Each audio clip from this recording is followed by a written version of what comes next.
My scripture reading for this morning is taken from Jeremiah. Jeremiah, the 9th chapter, 23rd through the 24th verse. Thus saith the Lord, let not the wise man glory in his wisdom, neither let the mighty man glory in his might. Let not the rich man glory in his riches, but let him that glorieth glory in this, that he understandeth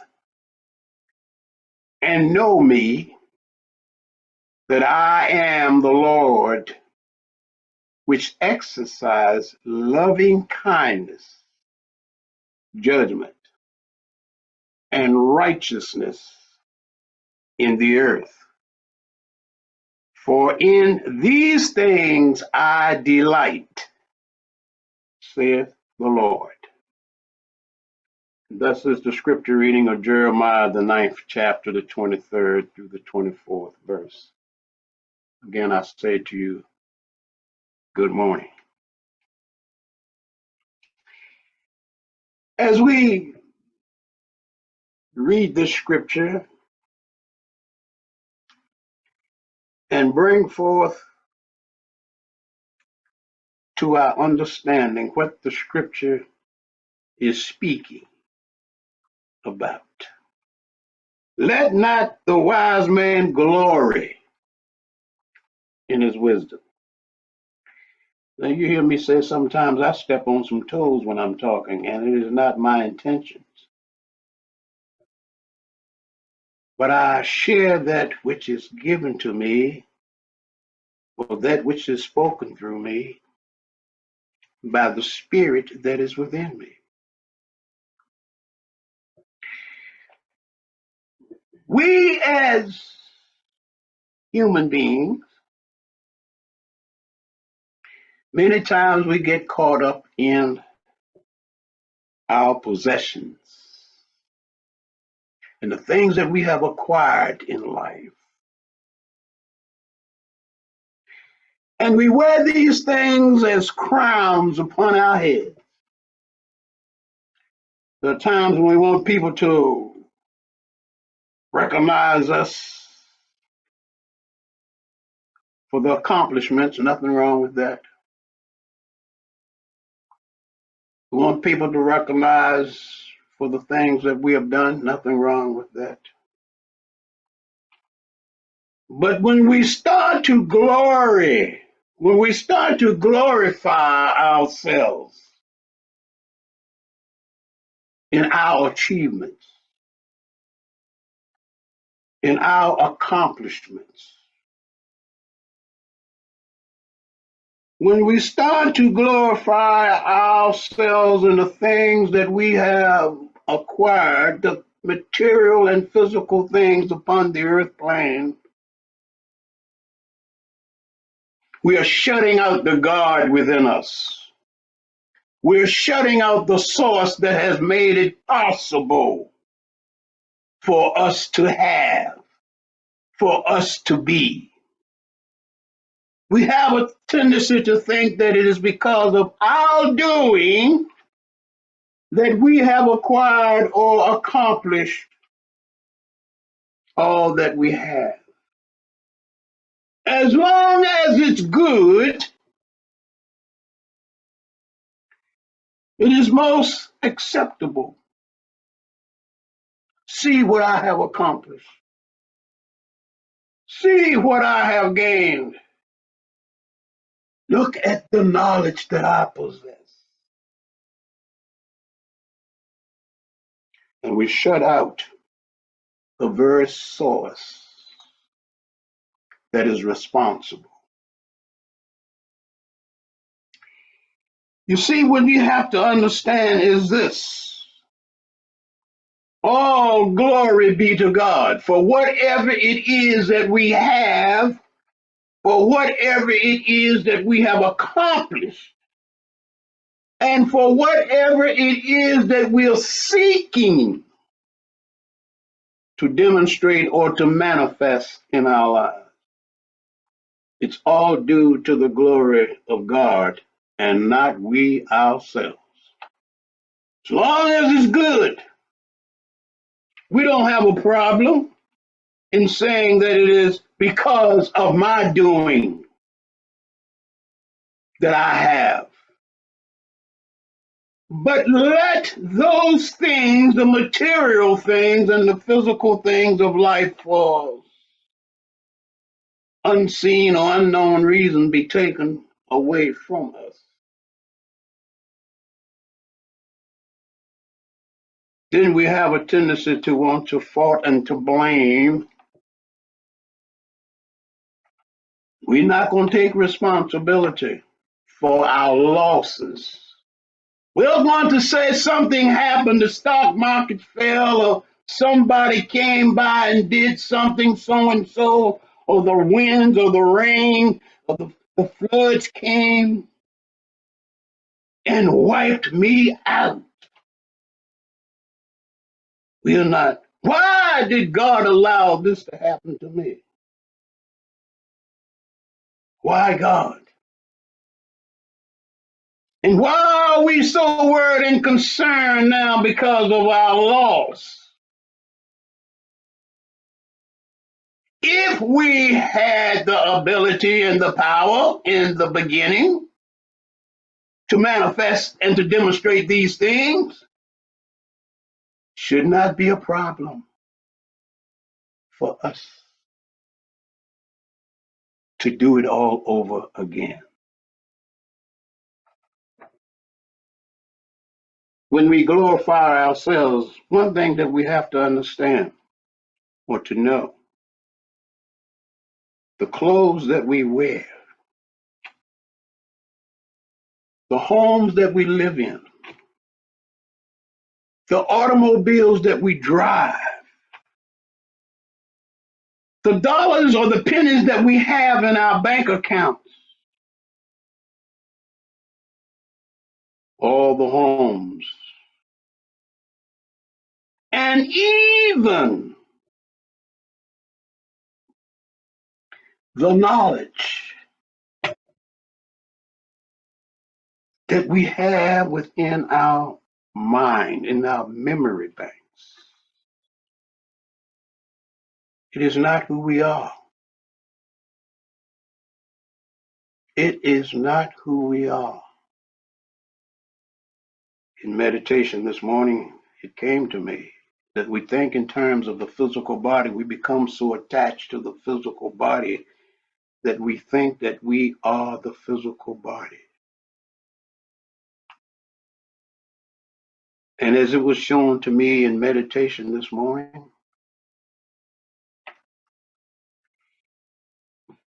the physical body is nothing more than a heap of dirt. The physical body is nothing more than a heap of dirt in time to become topsoil. That's all the physical body is. And this is what we have become so attached to that we fail to realize the very essence of what it is that maintains and sustains the physical body. If you go back and read in Genesis, it says that God reached down and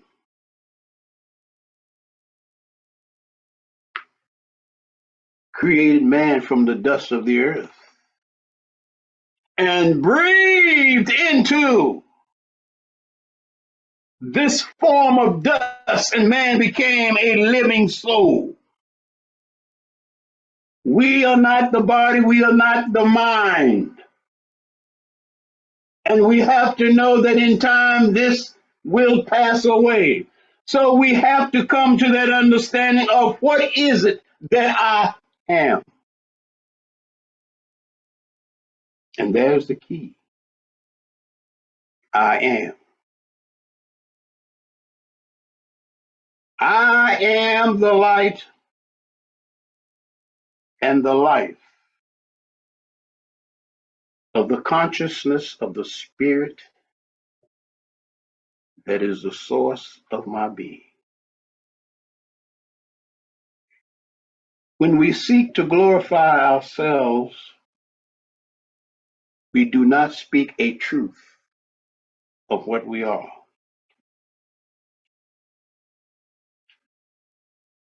Many years ago, I was asked to do counseling for a lady, and I was invited up to her office.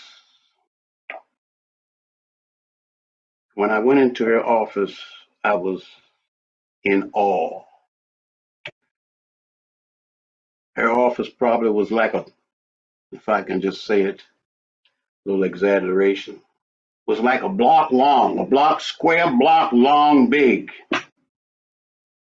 And on her wall were many diplomas and certificates for all the schools and colleges and universities that she had attended and all the awards. And she had this big desk,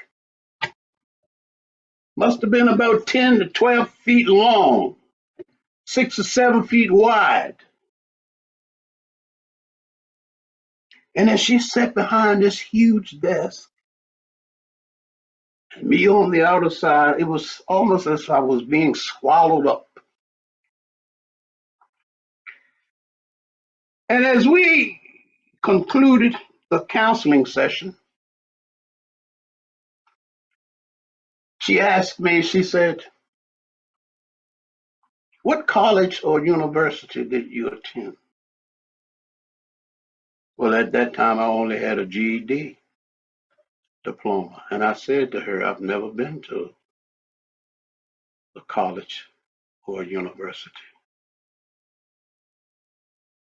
And she said to me, "Where comes all of this wisdom and knowledge that you have?" And I was a little stumped. And I said to her, "It's not mine. For the things that I speak, they are not of myself. They are the things of God, the spirit that is within me." And she said to me, "You should be sitting over here where I am, and I should be over there where you are." And I thought about that. But I also knew that with all her accomplishments, she was not experiencing the inner peace and the joy that she had hoped that all of her worldly accomplishment would have brought her. So she had gone through life glorifying herself because of all the knowledge and experiences basically that she had acquired. But there came a point in her life when all of her worldly accomplishments could not serve her or did not serve. And so here was a young man who had basically dedicated himself to the things of God that she had called upon for some clarity, for some understanding. But after the session, and me walking away or leaving her office, I stopped to think, to ponder. What does it mean If one acquires all of the physical and material things and the knowledge of the world and have not peace in his soul,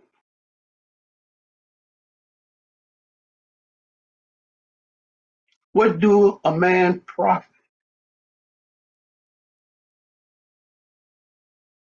if he gains all the physical and material things of the world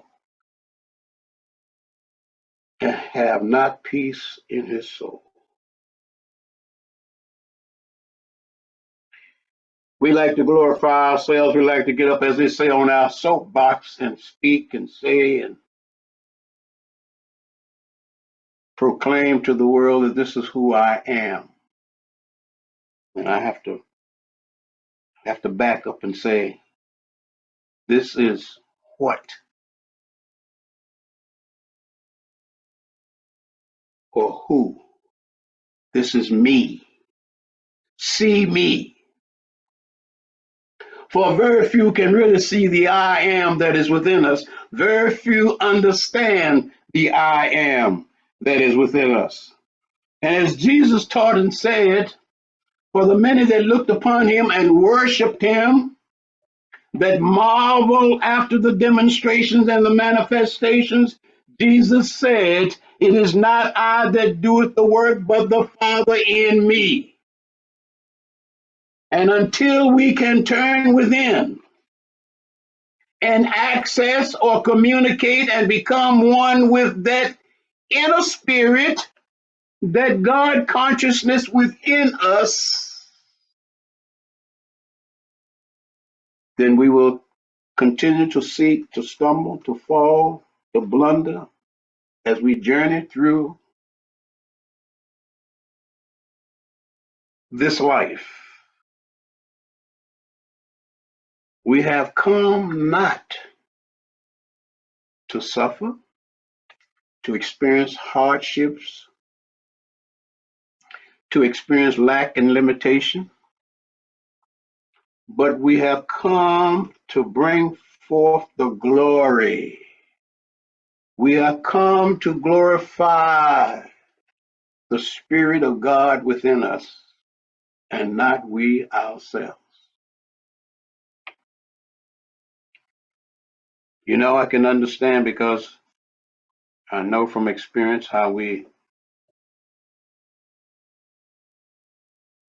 like to dress up, look good. We want to have the best of all that life has to offer.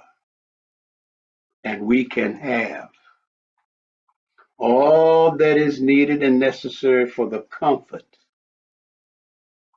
and the sustaining of our physical bodies. But we must understand within ourselves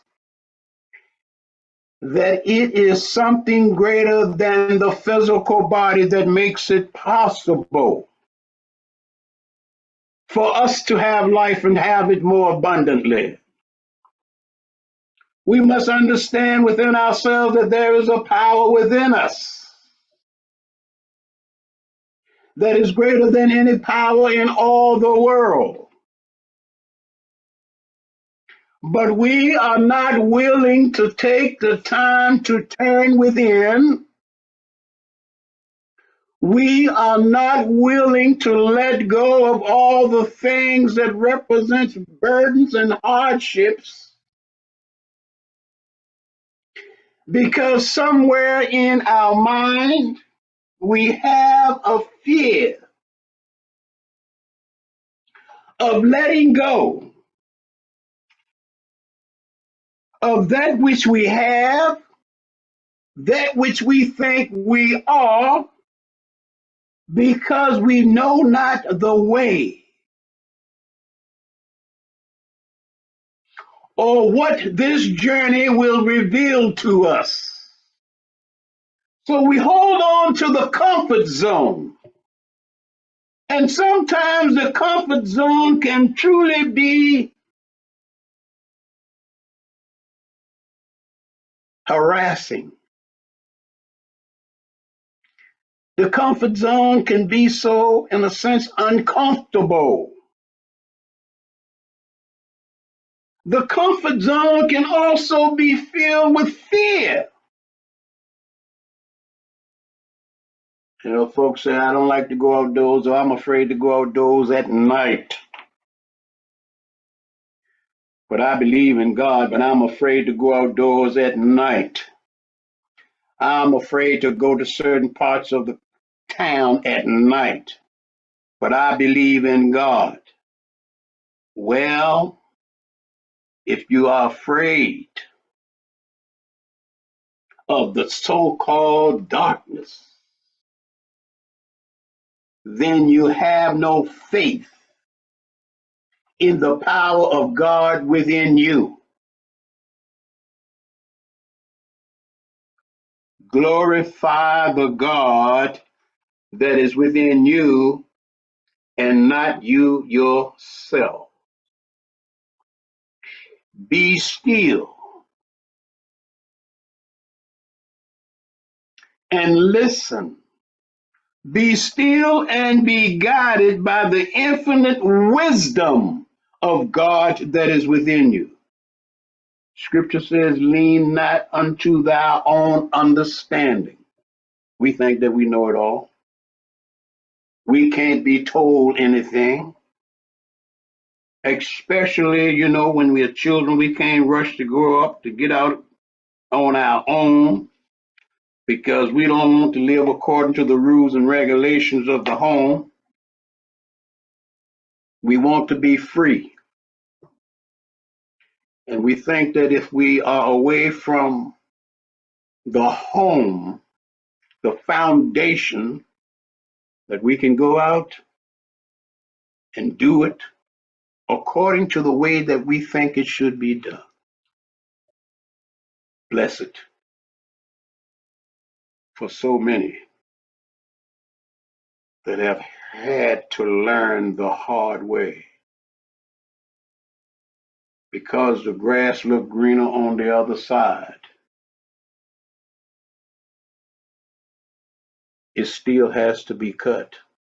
It still has to be trimmed.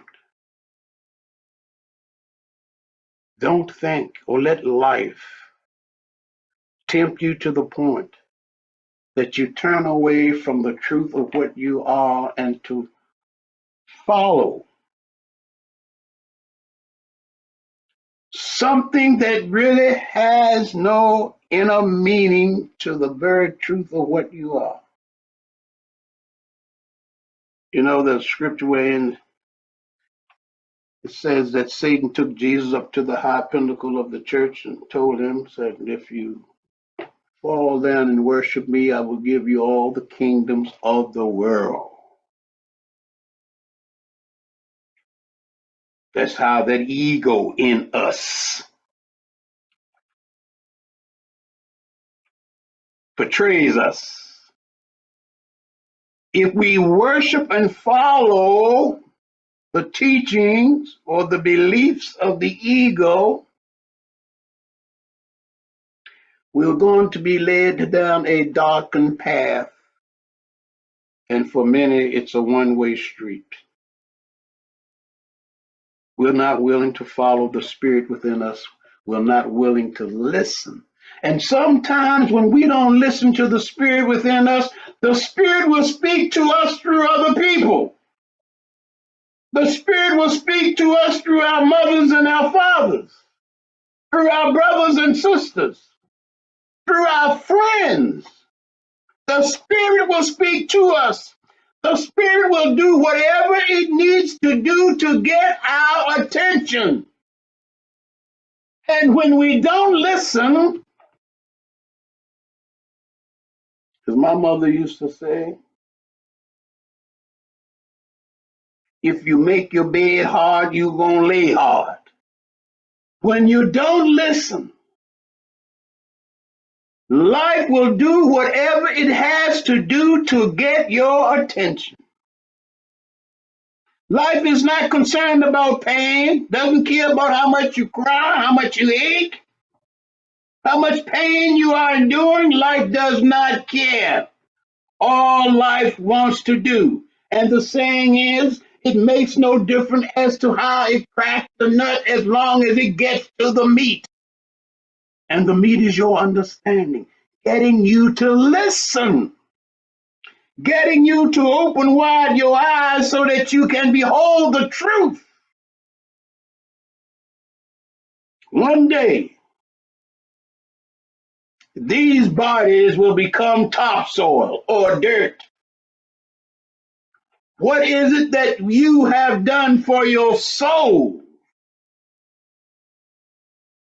See, you're not going to take these bodies to, as they say, heaven. These bodies will become topsoil. They will return back to the dirt from which they were taken. What is it that you're going to do? Or how is it that you're preparing your spirit for the life after the physical body has returned back to the dirt? Glorify not yourselves, but the Spirit of God that is within you. For it is the Spirit of God that has given you life. It is the Spirit of God that has given you the ability and the power to have and to be, and not we ourselves. The physical body in and of itself can do nothing. It is the consciousness and the intelligence that is within these physical bodies. You know, there are times when people said to me, and have said, and I've said this before, people that I've worked with, and sometimes, you certain jobs you can't talk about your you can't talk about your religion, your spiritual beliefs. You have to get off in a corner somewhere. You go down by uh, the water fountain and you whisper a few words. There was a time when people tried to have little prayer sessions on the job. Establishment didn't want that. But I remember many times when the elder people, the older people, they would come to me or whisper something to me in effect of, I want to be like you when I grow up. And I used to think to myself, well, you already grown. But I knew what they were saying. And I would say to them, don't rush to grow up. Take your time. Stay at home as long as you can, because it is in the home life that one truly starts to learn. Listen to your parents, for they have already crossed the bridges that you have to cross. And sometimes the children say, oh, y'all old folks, y'all outdated. It's a new label, but it's the same flavor. That's all. Just put it in a different can. Put it in a different can and put a different label on it. But the ingredients to life is the same. So I would tell them old folks, the elderly folks, and I understand what they were saying. It's never too late to grow up, regardless of how old you are. It is never too late to learn truth. Never too late to learn truth. And the biggest mistake that we make is that we think that when we reach a certain age, then we have all the knowledge and the wisdom and the understanding that we need to live life. We don't. We don't. For as long as we live, We will continue to learn if we are open and receptive to truth. We never get too old that we can't learn. And even in the learning process, we must be grateful and thankful that it is by the power and the Spirit of God that we have the ability to learn, to know, and to do. With all of our knowings and doings, the first thing that we do when we get sick, especially when we can't do for ourselves, Lord, help me, or Lord, heal me.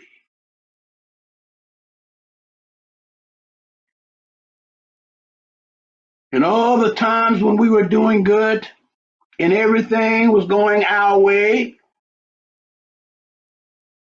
how often did we stop and take the time and thank God? How often did we stop and thank God for our health, for our well-being? How often did we take the time and thank God for our jobs, for our friends, for our relationships? We took into account it was all my doing. Didn't need to thank God. It was I who got up in the morning and had to go to work. It was I who had to get up and go and do such and such and such and such and so and so and so and so. Not God. When I'm doing good, I don't need God. When I'm doing good, I just want more of what it is, the good that I'm doing or the good that I'm coming into. Only when the house of cards starts to fall is when we need God. Is when we think we need God. But I say it to you this morning, don't wait until you're down in the dumps to want God or to need God. Even while you're doing good is the time to be grateful and thankful to God. Even when good times are flowing and flourishing around you, take the time to be grateful and thankful to God.